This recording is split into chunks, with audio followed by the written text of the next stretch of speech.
నమస్కారం, news vision కు స్వాగతం. ముందుగా వార్తల్లోని ముఖ్యాంశాలు.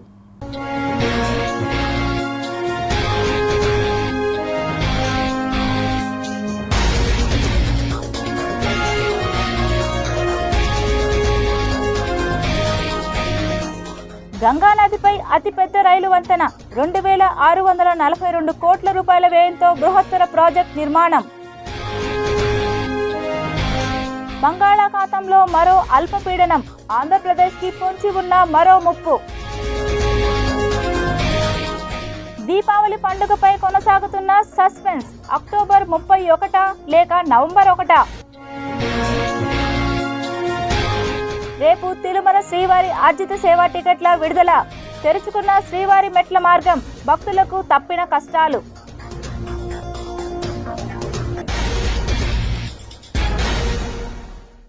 తాజాగా దక్షిణ కోస్తాంధ్రకు ఆనుకుని ఉన్న ఉత్తర కోస్తా తమిళనాడులో అల్పపీడనంతో పాటు ఉపరితల ఆవర్తనం విస్తరించి ఉందని ఐఎండీ తెలిపింది. సముద్ర మట్టానికి 5.8 కిలోమీటర్ల ఎత్తు వరకు విస్తరించి ఉందని, ఇది పశ్చిమ దిశగా కదులుతూ బలహీనపడి అల్పపీడనంగా మారే అవకాశం ఉందని పేర్కొన్నారు. ఈ నెల 22న మధ్య బంగాళాఖాతంలో మరో అల్పపీడనం ఏర్పడే అవకాశం ఉందని ఐఎండీ ప్రకటించింది. దీని ప్రభావంతో రేపు కోనసీమ, తూర్పుగోదావరి, పశ్చిమ గోదావరి, ఏలూరు, ఎన్టీఆర్, ప్రకాశం, నెల్లూరు, నంద్యాల, అనంతపురం, సత్యసాయి, వైఎస్ఆర్, అన్నమయ్య, చిత్తూరు, తిరుపతి జిల్లాల్లో మోస్తరు వర్షాలు కురిసే అవకాశం ఉందని పేర్కొంది. మరికొన్ని జిల్లాల్లో తేలికపాటి వానలు పడతాయని వెల్లడించింది. అంతేకాదు, ఈ అల్పపీడన ప్రభావంతో తెలంగాణలోనూ రాబోయే 5 రోజులు వానలు కొనసాగుతాయని హైదరాబాద్ వాతావరణ కేంద్రం హెచ్చరించింది. ఈ క్రమంలో ఆయా జిల్లాలకు ఎల్లో అలర్ట్ను జారీ చేసింది. టీడీపీ ఎమ్మెల్యేలు, ఎంపీలు, ఎమ్మెల్సీలతో ముఖ్యమంత్రి నారా చంద్రబాబు నాయుడు సమావేశం నిర్వహించారు. విదేశాల నుంచి వచ్చి మరీ మనల్ని గెలిపించారన్నారు. ఒక నాయకుడు జైలుకు వెళ్లాడు, ఒక నాయకుడు టార్చర్ అనుభవించాడని పేర్కొన్నారు. ఏ కార్యకర్త తప్పు చేసినా అది సీఎం మీద పడుతుందన్నారు. మీ ప్రవర్తన కూడా పార్టీకి నష్టం చేసే అవకాశం ఉందన్నారు. 7 శ్వేతపత్రాలు ముందుగానే ఇచ్చామన్నారు. గత ప్రభుత్వంలో సహజ వనరులను దోచుకున్నారన్నారు. నిన్న హిందూపూర్లో జరిగిన నేరం వెనుక గంజాయి బ్యాచ్లే ఉన్నాయన్నారు. ఎఫ్ఆర్పీఎం లేదని తెలిపిన సీఎం, కొంతవరకు కేంద్రం సహకరించింది కనుక నిలబడగలిగామన్నారు. ఎన్డీఏ కూటమి ఉంటే తప్ప మనం నిలబడే అవకాశం లేదన్నారు. ఈ సమావేశం పట్ల రాష్ట్రం మొత్తం ఎందుకు ఆసక్తి కనబరుస్తుందో ప్రతి ఒక్కరూ గ్రహించాలన్నారు. చేసిన పనుల్ని ఎప్పటికప్పుడు సమీక్షించుకొని పార్టీ భవిష్యత్తు దృష్ట్యా నిర్ణయాలు తీసుకోవాలని అవసరం ఉందన్నారు. ఏ నమ్మకంతో ప్రజలు మనకు ఓటేశారో ఆ నమ్మకాన్ని అంతా నిలబెట్టుకోవాలన్నారు. 5 ఏళ్లు తీవ్రంగా నష్టపోయి కష్ట నష్టాలు ఎదుర్కొన్న కార్యకర్తల బాధను అర్థం చేసుకోవాలన్నారు. 4వ ముఖ్యమంత్రిగా బాధ్యతలు స్వీకరించిన అధికారుల సహా వ్యవస్థలన్నీ నాశనమైన పరిణామాలు గతంలో చూడలేదన్నారు. ఈరోజు 93% వచ్చిందంటే మీరు గుర్తుపెట్టుకోవాల్సిన ఒకటి ఉంది. ప్రతి ఒక్కరు ఆలోచిస్తుంది, నేను ఓటేశాను, నేను పనిచేశాను, నేను కష్టపడ్డాను. ఇవన్నీ వాస్తవాలు. అమెరికా నుంచి కొంతమంది వచ్చారు, ప్రపంచంలో అనేక దేశాల నుంచి వచ్చారు. 5 లక్షలు 10 లక్షలు వాళ్ళ డబ్బులు ఖర్చు పెట్టుకొని ఒక ఓటు వేయడానికి, గెలిపించడానికి నెల 2 నెలలు 3 నెలలు ఇక్కడుండి గెలిచిన తర్వాత వెళ్ళారు. వాళ్ళలో డెఫినెట్గా ఉంటుంది, నా వల్ల ఈ పార్టీ గెలిచింది. ఒక నాయకుడు ఉన్నాడు, జైలుకు పోయాడు. ఒక నాయకుడు ఉన్నాడు, టార్చర్ అనుభవించాడు. ఒక కార్యకర్త ఉన్నాడు, నిద్రపోలేకపోయాడు ఇంట్లో. వాళ్ళల్లో కూడా ఉంది. ఏంటి ఇన్ని జరిగాయి కాబట్టి ఏం చేయాలి నేను కూడాని. కానీ అదే మనం కూడా రిపీట్ చేస్తే ఈ రాష్ట్రం రావణాసుడి కాష్టమే అవుతుంది. 4వసారి ప్రమాణ స్వీకారం చేస్తే, ఈ 4వసారి ప్రమాణ స్వీకారం చేసిన తర్వాత ఆలోచిస్తే ఎప్పుడు కూడా ఇన్ని డిఫికల్టీస్ నేను ఎప్పుడు చూడలేదు. దానికి కారణం 5 సంవత్సరాలు పరిపాలించిన పార్టీ ఒక మాటలో చెప్పాలంటే సర్వనాశనం చేసే పరిస్థితికి వచ్చారు. ఆఫీసర్లు చూస్తే మొరేల్ అది ఆఫీసర్స్ కానీ, ఓసారి నేను ఒక పోస్టింగ్ ఇస్తే ఇమ్మీడియట్ గా ప్రజల్లో నుంచి, మీడియాలో నుంచి, మీలో నుంచి రియాక్షన్స్ వచ్చే పరిస్థితి వచ్చాయి. అలాంటి రిప్యుటేషన్ క్రియేట్ చేసే పరిస్థితికి వచ్చారు. ఉండేది limited officers, all India service అన్ని లిమిటెడ్ గా ఉంటాయి, దానికంటే ఎక్కువ ఉండరు. ఒకవేళ ఎక్కడన్నా తెచ్చుకోవాలన్నా అంత ఈజీగా తెచ్చుకోవాలి ఇమ్మీడియట్ గా. ఆ లిమిటేషన్స్ ఒక పక్క, ఆ రోజు పనిచేసిన వాళ్ళు కూడా చాలా మంది ఏదో ఒక విధంగా కొన్ని విషయాల్లో ఇన్వాల్వ్ అయిపోయి అలాంటి వాళ్ళు ఉపయోగించుకున్నప్పుడు ఇమ్మీడియట్ రియాక్షన్స్ రావడం ఒక పక్క అయితే, వ్యవస్థను పూర్తిగా భ్రష్టు పట్టించేశారు. ఏ వ్యవస్థ కూడా యాజ్ ఇట్ ఈజ్ పనిచేసే పరిస్థితులు లేదు. ముఖ్యమంత్రి చంద్రబాబు నాయుడుపై తీవ్ర స్థాయిలో మండిపడ్డారు మాజీ ముఖ్యమంత్రి జగన్.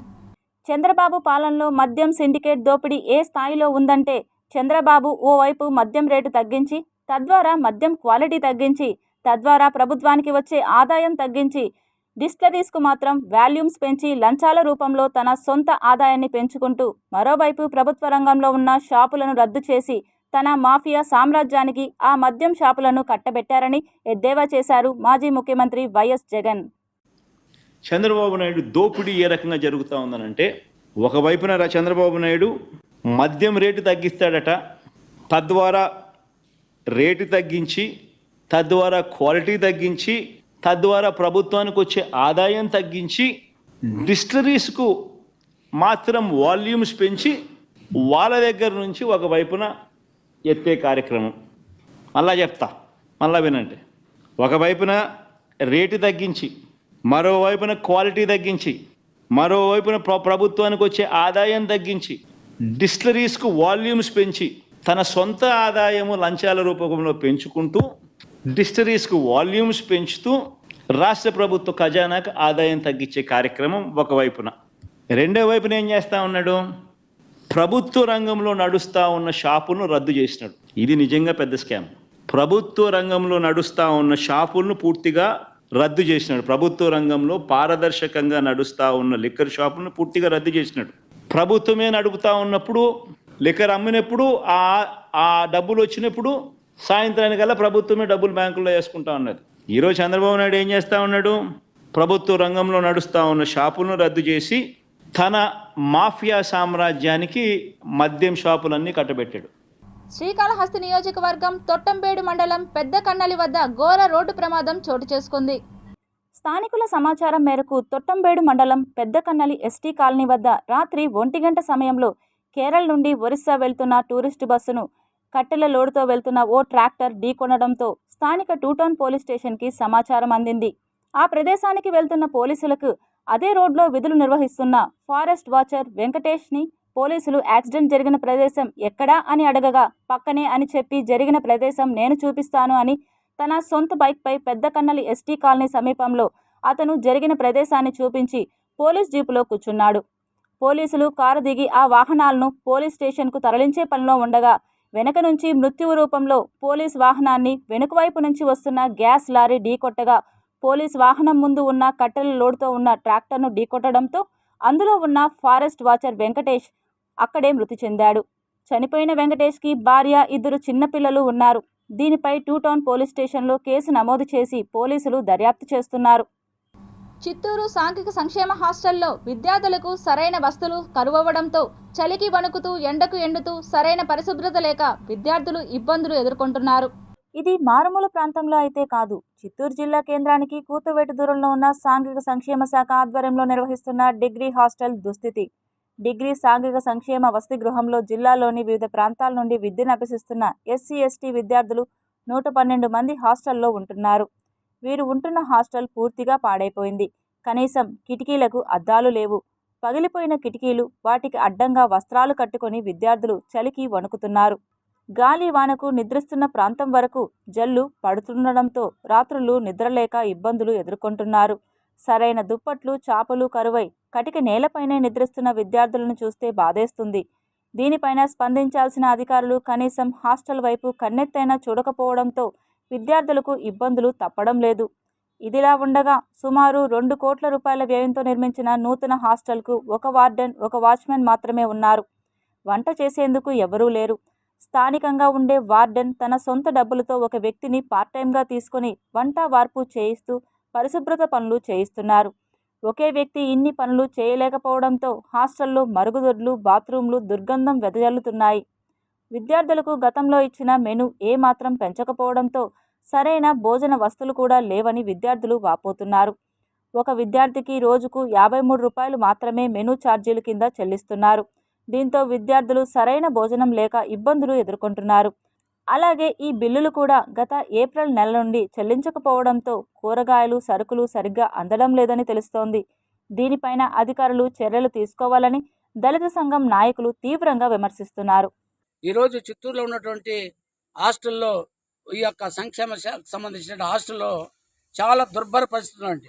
ఆ సంబంధించినటువంటి బాత్రూములు కానీ, వాళ్ళు స్నానం చేసేటటువంటి గదులు కానీ, అదేవిధంగా వాళ్ళు యూజ్ చేసుకున్నటువంటి లెట్రిన్కి సంబంధించినటువంటి దీన్ని కానీ ఏది కూడా ఒకటి కూడా సరిగా లేకుండా ఈరోజు చాలా దుర్భరంగా ఉండడాన్ని మేము కూడా దాన్ని గమనించినాం.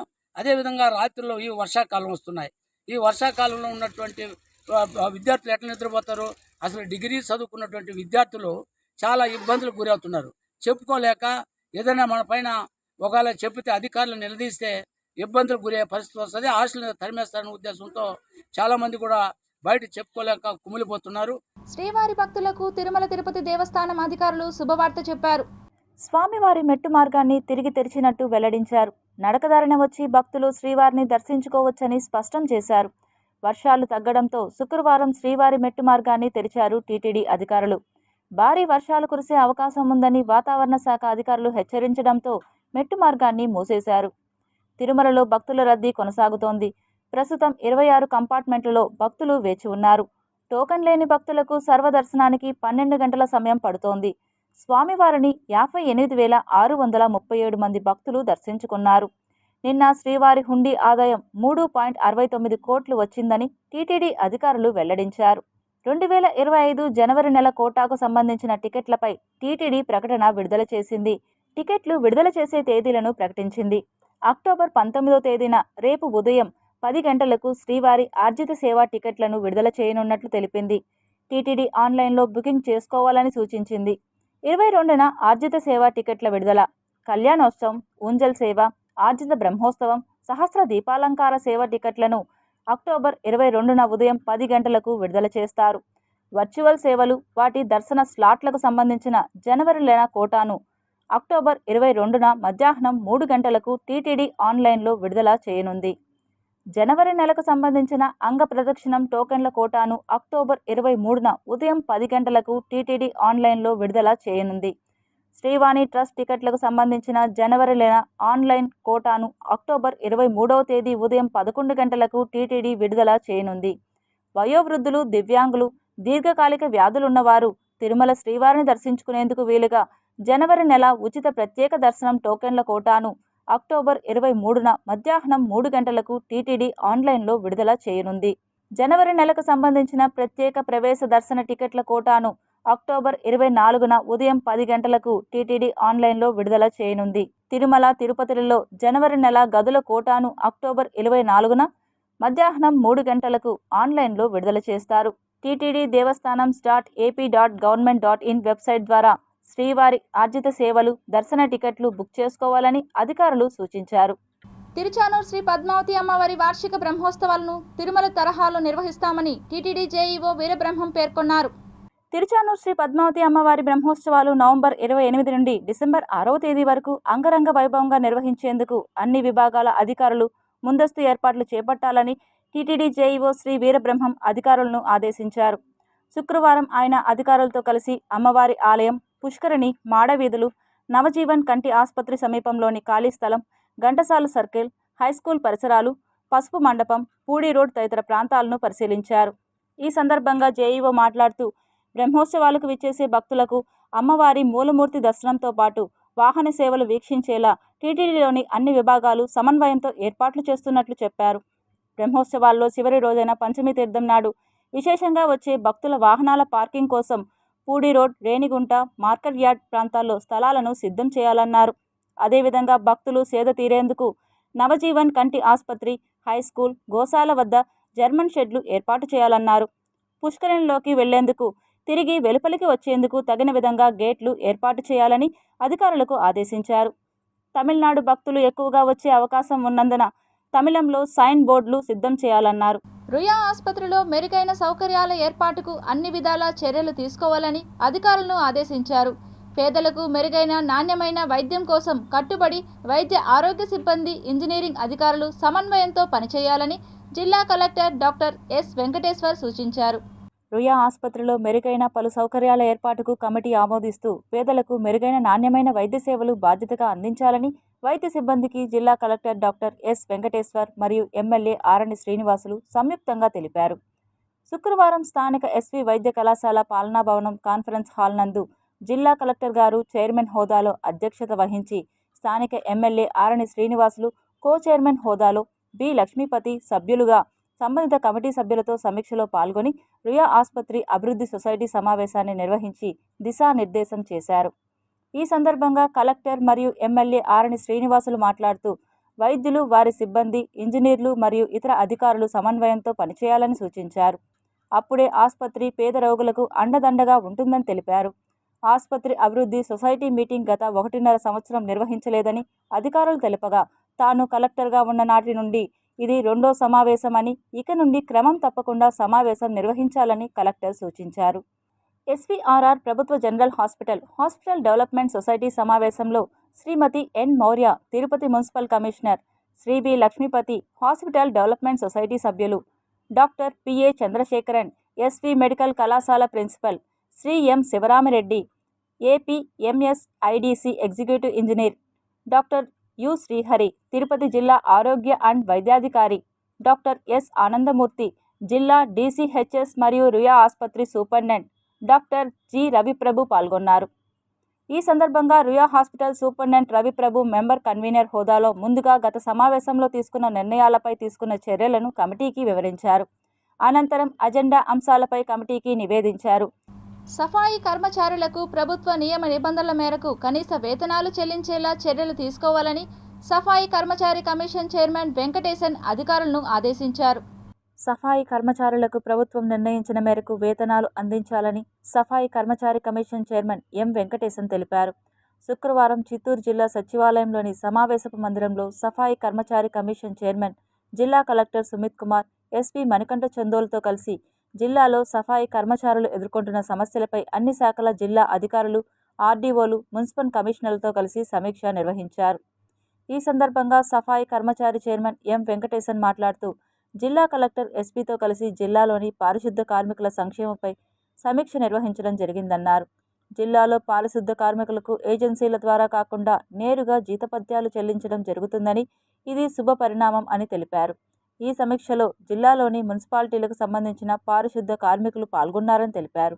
ఈ సమీక్షలో భాగంగా చిత్తూరు జిల్లా ప్రభుత్వ ప్రధాన ఆసుపత్రి నందు విధులు నిర్వర్తిస్తున్న కార్మికులకు జీతపత్యాలు చెల్లింపులలో వ్యత్యాసం ఉన్నదని, ప్రభుత్వ నిబంధనల మేరకు కనీస వేతనాలు చెల్లించేలా చర్యలు తీసుకోవాలని అధికారులకు సూచించడం జరిగిందన్నారు. ఎన్ఎస్కేఎఫ్ డీసీ స్కీమ్పై అవగాహన కార్యక్రమాలు నిర్వహించాలని, బ్యాంకుల ద్వారా 2 లక్షల వరకు ఎటువంటి పూచీకత్తు లేకుండా రుణాలు అందించేలా లీడ్ బ్యాంక్ మేనేజర్కు ఆదేశాలు జారీ చేయాలని జిల్లా యంత్రాంగానికి తెలిపామన్నారు. ఈ కార్యక్రమంలో జిల్లా జాయింట్ కలెక్టర్ జి విద్యాధరి, జిల్లా సోషల్ వెల్ఫేర్ అధికారి Rajalakshmi, DMNHO doctor Prabhavathi Devi, DCHS doctor Prabhavathi, housing PD Padmanabham, LDM Harisha, ఆర్డీఓలు శ్రీనివాసులు, వెంకట్రెడ్డి, చిత్తూరు మున్సిపల్ కమిషనర్ నరసింహప్రసాద్, సంఘ నాయకులు, సంబంధిత అధికారులు తదితరులు పాల్గొన్నారు. முனிசிபாலிட்டியில் பணிபுரிகின்ற தூய்மை பணியாளர்கள் வந்திருந்தாங்க. அவங்களுடைய பிரச்சனைகள்லாம் கேட்டிருந்தோம். இதில் ரொம்ப பெரிய பிரச்சனை இந்த ஹாஸ்பிட்டலில் அப்போலோ எடுத்து நடத்துகின்ற அந்த ஹாஸ்பிட்டலில் தான் கொஞ்சம் பிரச்சனை இருக்குது அப்படின்னு சொல்லியிருக்காங்க. அது கவர்மெண்ட்டுக்கும் அப்போலோ ஹாஸ்பிட்டலுக்கும் ஒரு அக்ரிமெண்ட்டு மாதிரி சொல்லியிருக்காங்க. அவங்க அதை பேசிட்டு அவங்களுக்கு மினிமம் வேஜஸ் என்னவோ அதை தரணும் அப்படின்னு சொல்லி டைரக்டர் கொடுத்துருக்கேன். కుంకి ఏనుగుల కోసం కర్ణాటక మంత్రితో ఒప్పందం కుదుర్చుకున్నామని పవన్ ప్రకటించి నెలలు గడుస్తున్నా ఇప్పటి వరకు కర్ణాటక నుంచి కుంకి ఏనుగులు రాష్ట్రానికి రాలేదు. ఇంతకీ కుంకి ఏనుగులు రాష్ట్రానికి ఎప్పుడొస్తాయి? కర్ణాటకతో డిప్యూటీ సీఎం పవన్ కుదుర్చుకున్న ఒప్పందం ఎప్పుడు అమల్లోకి వస్తుంది? కర్ణాటక నుంచి కుంకి ఏనుగులు వచ్చేలోపు ఏనుగుల దాడులకు ఇంకెన్ని ప్రాణాలు పోవాలి? ఆంధ్రప్రదేశ్ రాష్ట్రంలో ఏనుగుల దాడుల్లో మృతి చెందిన కుటుంబీకుల మనోవేదన వర్ణనాతీతంగా మారింది. కర్ణాటక నుంచి కుంకీలు వచ్చేదాకా వేచి ఉండకుండా ప్రస్తుత తక్షణ చర్యగా మన రాష్ట్రంలో ఉన్న 2 కుంకి ఏనుగులను ఎందుకు వినియోగించుకోవడం లేదు అనే ప్రశ్నలు ఇప్పుడు ప్రముఖంగా వినిపిస్తున్నాయి. స్వయంగా అటవీ శాఖను కూడా చూస్తున్న ఉప ముఖ్యమంత్రి పవన్ కళ్యాణ్ను ఏనుగుల మూలంగా బలి అవుతున్న రైతులు, సామాన్య ప్రజల ప్రశ్నలకు సమాధానం ఇస్తారా అనేది ఇప్పుడు $1 మిలియన్ ప్రశ్న. చిత్తూరు, విజయనగరం, శ్రీకాకుళం తదితర జిల్లాల శివారు ప్రాంతాల్లో ఏనుగుల మూలంగా కోల్పోతున్న రైతుల ప్రాణాలు, క్షణక్షణం భయంగా బతుకుతున్న సామాన్య ప్రజలకు ఏపీ ప్రభుత్వం సత్వరమే న్యాయం చేయాల్సిన అవసరం ఉంది. కుంకీల కోసం వేచి చూస్తూ మరిన్ని ప్రాణాలను బలి తీసుకోకుండా ఫారెస్ట్ డిపార్ట్మెంట్ పనితీరును మెరుగుపరిచి అధునాతన టెక్నాలజీతో ఏనుగులను, క్రూర మృగాలను అడవికే పరిమితం చేసే విధంగా చర్యలు తీసుకోవాలని పలువురు సూచిస్తున్నారు. ఏపీలో ఏనుగుల మూలంగా చనిపోయే రైతుల పరిస్థితి దేశవ్యాప్తంగా చర్చకు దారితీస్తే రాష్ట్ర ప్రతిష్ట మరింత దిగజారే ప్రమాదం ఉందని ప్రభుత్వం గమనించాలి. మరి ప్రభుత్వం ఫారెస్ట్ శాఖను చూస్తున్న డిప్యూటీ సీఎం ఏనుగుల పీడిత జిల్లాలకు ఎప్పుడు ఎంతవరకు న్యాయం చేయగలరనేది ప్రస్తుతానికి ప్రశ్నార్థకమే. కానీ ఆ కుంకి ఏనుగులు వచ్చేది ఎన్నాళ్ళు అవుతుంది, ఎప్పుడు పడుతుంది, నెల గడుస్తూ ఉండదు. మొన్నటి కూడా ఒక రైతును పొలాల కాడ చంపేసి ఇచ్చేసిన అనమాట. కాబట్టి మన రాష్ట్రంలో కుంకీలను ఎందుకు ఉపయోగించకూడదని నేను ప్రశ్నిస్తున్నాను. అనేక సార్లు ఇదే విధంగా జరుగుతూ ఉంటే విజయనగరం, శ్రీకాకుళం ఆ పక్క రైతులంతా, కొండ ప్రాంతాల్లో ఉండే రైతులంతా కూడా వలసపోయి వచ్చేస్తున్నారు. ఏమంటే అడవి పక్కన ఉండే ఏనుగుల బారికి తట్టుకోలేక వ్యవసాయాన్ని వదిలేసి వలసపోతున్నారు. అదే మన పల్లెలో కూడా కానీ పల్లెమనేరు కానీ ఆ పక్క బైరెడ్డిపల్లి, కాండి ఆ పక్క అంతా కూడా వలసలు వెళ్ళిపోతున్నారు. ఈ విధంగా అనేక పర్యాలు ప్రాణ నష్టం జరుగుతూ ఉంటే దీనికి ప్రభుత్వం ఆదుకోకపోతే ఏలాంటి నేను ప్రభుత్వాన్ని డిమాండ్ చేస్తున్నాను. కలాం ట్రస్ట్ ఆధ్వర్యంలో మాజీ రాష్ట్రపతి అబ్దుల్ కలాం జయంతి వేడుకలను మహతి ఆడిటోరియంలో నిర్వహించనున్నట్లు నిర్వాహకులు తెలిపారు. అక్టోబర్ 19వ తారీఖు శనివారము మధ్యాహ్నం నుంచి 2 గంటల నుంచి సాయంత్రం 7:30 వరకు మహతి ఆడిటోరియంలో కలాం జయంతి వేడుకలు నిర్వహించడం జరుగుతోంది. ఈ కార్యక్రమానికి బెంగళూరు నుంచి ఇస్రో సైంటిస్టులు, అలాగే శ్రీహరికోట నుంచి కూడా కొంతమంది సైంటిస్టులు రావడం జరుగుతోంది. ఈ కార్యక్రమంలో ముఖ్య ఉద్దేశం ఏంటంటే సైన్స్ ఎగ్జిబిషన్ అనేది ఏర్పాటు చేస్తున్నాము. వివిధ ప్రాంతాల నుంచి సైన్స్ సంబంధించినటువంటి ఎగ్జిబిషన్స్ ప్రదర్శిస్తూ పిల్లల్లో మార్పు తీసుకురావాలి, సైన్స్ పట్ల అవగాహన రావాలని చెప్పి మేము కోరుకోవడం జరుగుతుంది. అలాగే వివిధ స్వచ్ఛంద సంస్థల నుంచి, అంటే రాష్ట్ర వ్యాప్తంగా ఉన్నటువంటి వివిధ జిల్లాల నుంచి స్వచ్ఛంద సంస్థలు ఎవరైతే ఉన్నారో వారిని సెలెక్ట్ చేసే వారికి కలాం పురస్కారాలు కూడా ఇవ్వడం జరుగుతోంది. తిరుమల శ్రీవారిని పలువురు ప్రముఖులు దర్శించి మొక్కులు చెల్లించుకున్నారు. తిరుమల శ్రీవారి నైవేద్య విరామ సమయంలో తెలంగాణ హైకోర్టు న్యాయమూర్తి శ్రీ సుధా, ఎమ్మెల్యే రాజేంద్ర రెడ్డి, నటి ఆశికా రంగనాథం, ఎమ్మెల్సీ బొచ్చు సత్యనారాయణ, నటుడు ఓంకార్ అండ్ అశ్విన్ బాబు, మాజీ ఎంపీ చింతామోహన్ దర్శించుకున్నారు. వీరికి రంగనాయక మండపంలో వేద పండితులు వేద ఆశీర్వచనాలు చేసి స్వామివారి తీర్థ ప్రసాదాలను అందించారు. ఇంధన సర్దుబాటు ఛార్జీల పేరుతో విద్యుత్ ఛార్జీలు పెంపుకు వ్యతిరేకంగా ఎస్పీడీసీఎల్ కార్యాలయం వద్ద సిపిఎం ఆధ్వర్యంలో ధర్నా చేపట్టారు. కరెంట్ ఛార్జీలు పెంచడానికి కోసం ట్రూ ఆఫ్ ఛార్జీల పేరుతో 8,114 కోట్ల రూపాయలు ఈరోజు పెంచడానికి విద్యుత్ నియంత్రణ మండలి ఏపీఈఆర్సీ ఈరోజు విచారణ చేపట్టింది. ఈ విచారణ తూతూ మంత్రం. దాదాపు ఇది ఏప్రిల్ నెలలోనే ఈ ట్రూ ఆఫ్ ఛార్జీల మీద ప్రతిపాదనలు వచ్చినప్పటికీ ఎన్నికలు దృష్టిలో పెట్టుకొని వాటిని విచారణ చేయకుండా కాలయాపన చేయడం, హడావడిగా 3 రోజుల్లో టైం ఇచ్చేసి దీన్ని మీరు విచారణలో పాల్గొమని చెప్పడం అంటే ప్రజల నుంచి ద్రోహం చేయడం తప్ప ఇంకొకటి కాదు. ఈరోజు కార్పొరేట్లకి లాభం చేకూర్చడం కోసం హిందూజా కంపెనీలకి, అదేవిధంగా సాయిబాబా ఎలక్ట్రికల్కి, ఇటువంటి వాటికి లాభం చేకూర్చడం కోసం ఈ చంద్రబాబు నాయుడు గారు గతంలో అధికారంకి రాకముందు నేను కరెంట్ ఛార్జీలు పెంచను, ఈ జగన్మోహన్ రెడ్డికి అనుభవం లేదు అని చెప్పి హామీ ఇచ్చి ఈరోజు ప్రజల గొంతు కోయడానికి 8,114 కోట్లు ట్రూ ఆఫ్ ఛార్జీల పేరుతో ఈ యొక్క ఎస్పీడీసీఎల్ పరిధిలో కానీ లేకపోతే మొత్తం విద్యుత్ నియంత్రణ మండలి ఈరోజు ఈ రకమైన పూనుకోవడం అనేది చాలా శోచనీయం. అక్టోబర్ నెల 21వ తేదీ నుండి 31వ తేదీ వరకు మామోగ్రామ్ పరీక్షలు నిర్వహిస్తామని స్విమ్స్ సంచాలకులు డాక్టర్ ఆర్వి కుమార్ తెలిపారు. ఈ సదవకాశాన్ని సద్వినియోగపరుచుకోవాలని డైరెక్టర్ విజ్ఞప్తి చేశారు. సాధారణంగా అక్టోబర్ మాసాన్ని ప్రపంచ రొమ్ము క్యాన్సర్ అవగాహన మాసంగా గుర్తించారని, 40 ఏళ్ల వయసు పైబడిన మహిళలు, రొమ్ము లేదా అండాశయ క్యాన్సర్, వ్యక్తిగత లేదా కుటుంబ చరిత్ర ఉన్న మహిళలు మామోగ్రామ్ పరీక్ష చేయించుకోవాలనుకునేవారు స్విమ్స్ క్లినిక్లో సంప్రదించి 1000 రూపాయలు ప్రత్యేక రాయితీతో డాక్టర్ కన్సల్టేషన్ మరియు మామోగ్రామ్ పరీక్షలు నిర్వహించుకోవచ్చునని, దీనిని ప్రజలు సద్వినియోగపరుచుకోవాలని స్విమ్స్ సంచాలకులు మరియు ఉపకులపతి డాక్టర్ ఆర్వి కుమార్ తెలియజేశారు. 40 వయసు దాటినటువంటి మహిళలు తమకు తామే పరీక్ష చేసుకొని ఏమైనా తేడా ఉన్నట్లయితే డాక్టర్ని సంప్రదించవలసి ఉంటుంది. తమను తామే రొమ్ము పరీక్ష ఎలా చేసుకోవాలి అనేటువంటి విషయంలో అందరికీ కూడా అవగాహన తరగతులు ఏర్పాటు చేయబడుతూ ఉన్నాయి. అంతేకాకుండా హై రిస్క్ గ్రూప్లో ఉన్న వాళ్ళకి మ్యామోగ్రామ్ అనేటువంటి పరీక్ష చేయడం జరుగుతుంది, ఎక్స్రే పరీక్ష. ఆ పరీక్షను కూడా అతి తక్కువ రుసుముతో ఇక్కడ స్విమ్స్లో అందుబాటులోకి తీసుకొని వస్తున్నాము. 10 రోజులు కూడా ఇక్కడ అందుబాటులో ఉంటాయి. పౌష్టికాహారం తీసుకోవడం ద్వారా గర్భిణులు బాలింతలు ఆరోగ్యవంతులుగా ఉంటారని అరగొండ అపోలో నర్సింగ్ కళాశాల ఇన్ఛార్జ్ లోకేశ్వరి అన్నారు. ప్రపంచ ఆహార దినోత్సవాన్ని పురస్కరించుకుని జిల్లా కేంద్రమైన చిత్తూరు ప్రభుత్వ ఆసుపత్రిలో పౌష్టిక ఆహారం ప్రదర్శన కార్యక్రమాన్ని అపోలో నర్సింగ్ కళాశాల ఆధ్వర్యంలో లోకేశ్వరి నిర్వహించారు. ఈ సందర్భంగా మాట్లాడుతూ ప్రస్తుతం మారుతున్న కాలానుగుణంగా దైనందిక జీవితంలో ఆహారంపై శ్రద్ధ లేకుండా పోతుందని అన్నారు. దీంతో ప్రజలు ఏదో ఒకటి ఆహారంగా తీసుకుని అనారోగ్యాల బారిన పడుతున్నారని తెలిపారు. బాలింతలు, గర్భిణీలు, వృద్ధులు, మధుమేహ వ్యాధిగ్రస్తులు, రక్తపోటు కలవారు తీసుకోవాల్సిన ఆహారంపై అవగాహన కల్పించారు. ఇందుకోసం తయారు చేయించిన వంటకాలను ప్రదర్శనగా ఉంచి అవగాహన కల్పించారు. ఈ కార్యక్రమంలో కళాశాలలోని వైద్య విద్యార్థులు, నర్సింగ్ విద్యార్థులు తదితరులు పాల్గొన్నారు. ప్రపంచ ఆహార దినోత్సవం సందర్భంగా చిత్తూరులోని ప్రభుత్వ ఆసుపత్రిలో Aragonda Apollo college of nursing తరఫున మేము ఆహార ప్రదర్శన అనేది జరిగించడం జరుగుతున్నది. ఈ ఆహార ప్రదర్శనలో మేము అనేక రకాలైనటువంటి ఆహారాలను మేము ప్రదర్శిస్తున్నాము. ముఖ్యంగా గర్భిణీ స్త్రీలు తీసుకోవాల్సినటువంటి ఆహారాలు, బాలింతలు ఎలాంటి ఆహారాలు తీసుకోవాలి, అలాగే 6 నెలల తర్వాత బిడ్డకు ఇవ్వాల్సినటువంటి ఆహారాలు, అదే వీనింగ్ ఫుడ్స్ అంటారు, అలాంటి ఆహారాలు ప్రతి ఒక్క మదర్కి వచ్చిన వాళ్ళకి అందరికీ సవర్ణంగా ఎక్స్ప్లెయిన్ చేస్తున్నారు. ఎలా తీసుకోవాలి, ఎంత మోతాదులో తీసుకోవాలి, ఏ రకంగా తీసుకోవాలి అనేది వాళ్ళ సాయశక్తిలో వాళ్ళ పిల్లలు అందరికీను ఎక్స్ప్లెయిన్ చేస్తున్నారు. ఇక్కడ ఉన్న వాళ్ళు యాంటీనేటల్ మదర్స్, ప్రెగ్నెంట్గా ఉన్న వాళ్ళు, పిల్లల్ని కన్న వాళ్ళు ఎలాంటి ఫుడ్ తీసుకోవాలి, ఆ ఫుడ్ తీసుకోవడం వల్ల వాళ్ళకి కలిగే ఉపయోగాలు ఏమిటి, ఏ ఫుడ్ తీసుకోవాలి, ఆహార పదార్థాలను అనేది తీసుకోవడం వల్ల వాళ్ళకి ఎలా ఉపయోగపడుతుంది అనే దాని గురించి వాళ్ళు క్లుప్తంగా పిల్లలు. చీకట్లను పారద్రోలుతూ వెలుగులు నింపే పండుగ దీపావళి. విజయానికి గుర్తుగా జరుపుకునే పండుగ దీపావళి.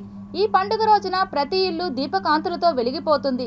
ప్రతి ఇంటా లక్ష్మీ పూజ, బాణాసంచా మోతతో కలర్ఫుల్గా మారుతుంది. మరి అలాంటి దీపావళి ఎప్పుడు? అక్టోబర్ 31న, నవంబర్ 1న అనేది ఇప్పుడు పెద్ద ప్రశ్నగా మారింది. దీపావళి రోజున లక్ష్మీదేవి భూమిని దర్శించుకోవడానికి వస్తుందని నమ్ముతారు. ఈ ఏడాది దీపావళి ఖచ్చితమైన డేట్ విషయంలో గందరగోళం నెలకొంది. నిజానికి దీపావళి అశ్వయుజ అమావాస్య రోజున వస్తుంది. దానికి ముందు రోజు వచ్చే అశ్వయుజ బహుళ చతుర్దశిని నరక చతుర్దశిగా జరుపుకుంటారు. మరి ఆ తిథి ఎప్పుడు వచ్చిందనే దానిపై క్లారిటీ లేదు. ఈసారి ఎందుకీ కన్ఫ్యూజన్? శాస్త్ర నియమాల ప్రకారం నవంబర్ 1న దీపావళిని జరుపుకోవాలంటున్నారు పండితులు. ఆ రోజున దీపావళిని జరుపుకోవడం శుభప్రదమని అంటున్నారు. ప్రదోష అమావాస్య అక్టోబర్ 31న, నవంబర్ 1న ఈ 2 డేట్లలో వస్తుంది. యాదృచ్ఛికంగా నవంబర్ 1న ఆయుష్మాన్ యోగం, స్వాతి నక్షత్రం కలయిక జరిగింది. అందుకే దీపావళి నవంబర్ 1న జరుపుకోవాలంటున్నారు పండితులు. ఇక వేద పంచాంగం ఏం చెబుతుందో తెలుసుకుందాం. దీపావళి నాడు లక్ష్మీ పూజ అమావాస్య తిథి ప్రదోష కాలాల్లో సూర్యాస్తమయం నుంచి అర్ధరాత్రి వరకు జరుగుతుంది. ఈ లెక్కన అమావాస్య తిథి ప్రదోషకాలం శుభ సమయాలున్న అక్టోబర్ 31న దీపావళిని జరుపుకోవడం మంచిదంటున్నారు. హిందువులు జరుపుకునే ప్రధాన పండుగల్లో దీపావళి ఒకటి. ఈ పండుగను ప్రతి సంవత్సరం అశ్వయుజ మాసంలోని అమావాస్య తిథిన వైభవంగా జరుపుకుంటారు. ఆ రోజున గణేశుడు, సరస్వతీదేవి, కుబేరుడితో పాటు లక్ష్మీదేవిని నియమనిష్టలతో పూజిస్తారు. అయితే ఈసారి దీపావళి ఖచ్చితమైన తేదీ విషయంలో కన్ఫ్యూజన్ నెలకొంది. ఫైనల్గా ఏ డేట్ ఫిక్స్ అవుతుందన్నది చూడాలి. దీపావళి అమావాస్య నాడు కొన్ని పనులకు నిషిద్ధమని హైందవులు భావిస్తారు. కాబట్టి నరక చతుర్దశి నాడే తలస్నానం చేసి చక్కని అభ్యంగ స్నానాలు, కొత్త బట్టలు, పిండి వంటలు అన్నీ చేసుకుని అవి ముందు రోజు రెడీ చేసుకుని మర్నాడు అమావాస్య నాడు ఆ ఉదయం పూట చక్కగా మళ్ళీ అభ్యంగ స్నానాలు అవి చేసి లక్ష్మీ పూజ చేసుకునేవాళ్ళు, అలవాటు ఉండేవాళ్ళు లక్ష్మీ పూజ, లేదా ఏదన్నా వ్యాపార సంస్థల్లో కానీ వాహనాలు కానీ ఇలాంటి పూజ చేసుకుని. ఎందుకంటే దీపావళి జరగడానికి కారణం మన వాళ్ళు చెప్పేది రకరకాల కారణాలు ఉన్నాయి. ప్రాంతాలను బట్టి, ఆయా ప్రదేశాలని బట్టి, ఆయా వర్ణాలను బట్టి చేసుకునేటువంటి పండుగ. కొందరు రాముడు విజయం చేసి లంకాపట్టణం నుంచి సీతాదేవిని తీసుకొని అయోధ్యకు వచ్చిన రోజున దీపావళి చేశారని ఒక ప్రమాణమైతే, ఇంకొక ప్రమాణంలో నరకాసురుణ్ణి సంహారం చేసి కృష్ణుడు ద్వారకకు వచ్చిన సమయంగా చేసినటువంటి పండగగా కొందరు చెబితే, కొందరు రావణ కాష్టం అయిపోయి ఆయన ఆరిపోయిన రావణ కాష్టం ఇంకా కాలుతూనే ఉండగా వాడి పీడ విరగడైపోయిందనేటువంటి ఉద్దేశంలో దీపావళి చేసుకునేవాళ్ళు ఒక రకమైతే, రకరకాల ప్రాంతాల్లో ఉత్తరాదినంతా కూడా ఈ దీపావళి నాడు శుభసూచకంగా లక్ష్మీ పూజ చేసుకోవడం, లక్ష్మీకరం అవుతుందనేటువంటి ఉద్దేశంలో లక్ష్మీ పూజ చేసుకునేవాళ్ళు. వాళ్ళ సాంప్రదాయాలు ఆ యొక్క ప్రాంతాల ఆచారాలను బట్టి వ్యవహరించేదే. కాబట్టి కొన్ని ప్రాంతాల్లో హైదరాబాదులో మన విజయవాడ ఇలాంటి ప్రాంతాలను బట్టి ఒక అరగంట 20 నిమిషాలు తేడాతో తిథులు మారుతాయి. ఏది ఏమైనా 31వ తారీఖు రాత్రి నుంచి 1వ తారీఖు మధ్యాహ్నం వరకు కూడా అమావాస్య ఉంటుంది. కాబట్టి దీపావళి అమావాస్య అనేది 31వ తారీఖు రాత్రిపూట చేసుకునే పనులు కార్యక్రమాలు చేసుకునే వాళ్ళంతా 31వ తారీఖు చేసుకోవాలి. ఉదయం పూజ చేసుకునే వాళ్ళు ఎవరినంటే లక్ష్మీ పూజ ఇలాంటివి చేసుకునే వాళ్ళు 1వ తారీఖు చేసుకుంటే సమంజసం. దేశంలోనే అతిపెద్ద రైలు రోడ్డు వంతెనను దేశంలోని ఆధ్యాత్మిక నగరమైన బెనారస్లో నిర్మించనున్నారు. ఈ ప్రాజెక్టుకు కేబినెట్ ఆమోదం తెలిపింది. ప్రాజెక్ట్ డిపిఆర్ 2 ఏళ్లలో సిద్ధమవుతుందని, దేశంలోని ఈ అతిపెద్ద బహుళ ట్రాకింగ్ వంతెనకు సంబంధించి ప్రభుత్వం ఇచ్చిన సమాచారం గురించి తెలుసుకుందాం. రైలు రోడ్డు వంతెన బెనారస్లోని గంగా నది 2 తీరాలను కలుపుతుంది. ఈ రైలు రోడ్డు వంతెన 4 రైల్వే ట్రాక్లను కలిగి ఉంటుంది. ఈ వంతెనపై 6 లైన్ల హైవే నిర్మించనున్నారు. ఈ వంతెన ఉత్తరప్రదేశ్లోని వారణాసి, పండిట్ దీన్ దయాళ్ ఉపాధ్యాయ అనే 2 జిల్లాలను కలుపుతుందని కేబినెట్ మంత్రి అశ్విన్ వైష్ణవ్ తెలిపారు.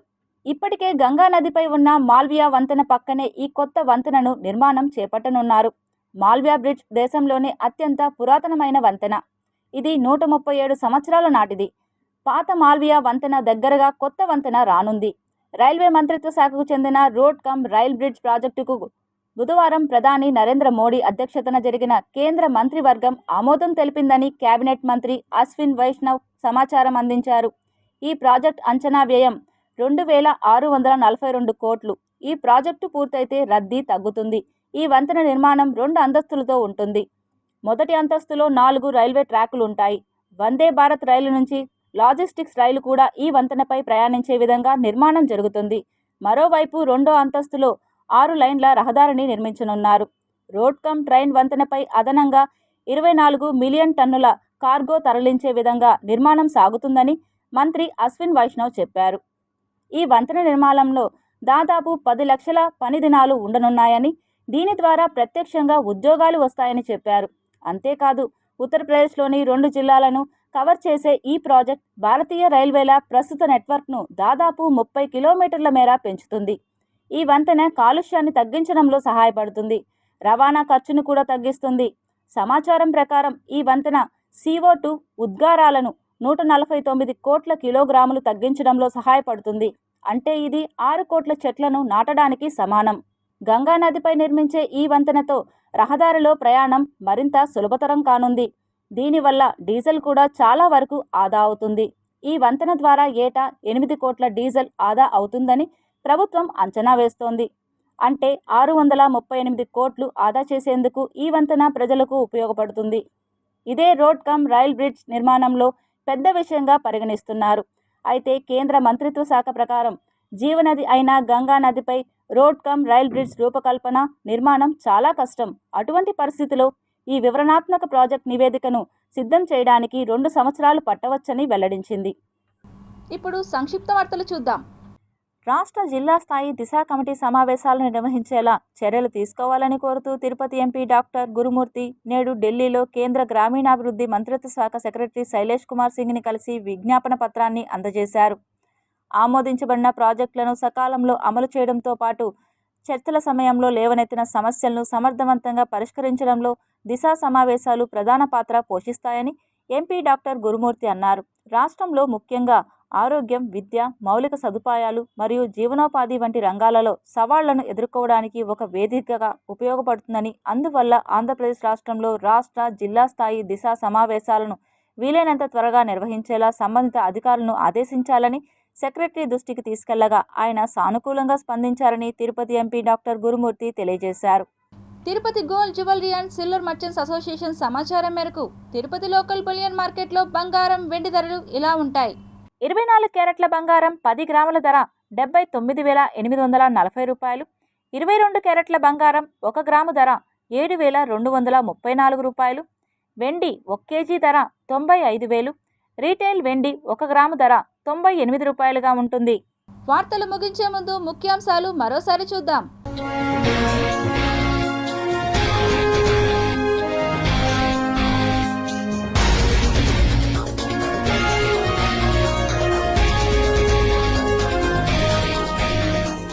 గంగానదిపై అతిపెద్ద రైలు వంతెన 2642 కోట్ల రూపాయల వ్యయంతో బృహత్తర ప్రాజెక్ట్ నిర్మాణం.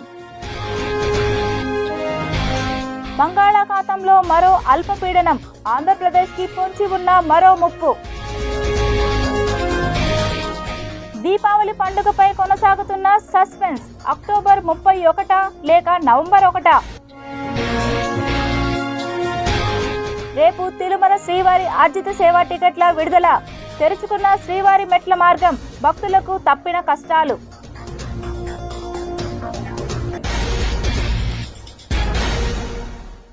ఈ వార్తలు ఇంతటితో సమాప్తం. సమగ్ర సమాచారంతో న్యూస్ విజన్లో మళ్ళీ కలుద్దాం. అంతవరకు సెలవు. నమస్కారం.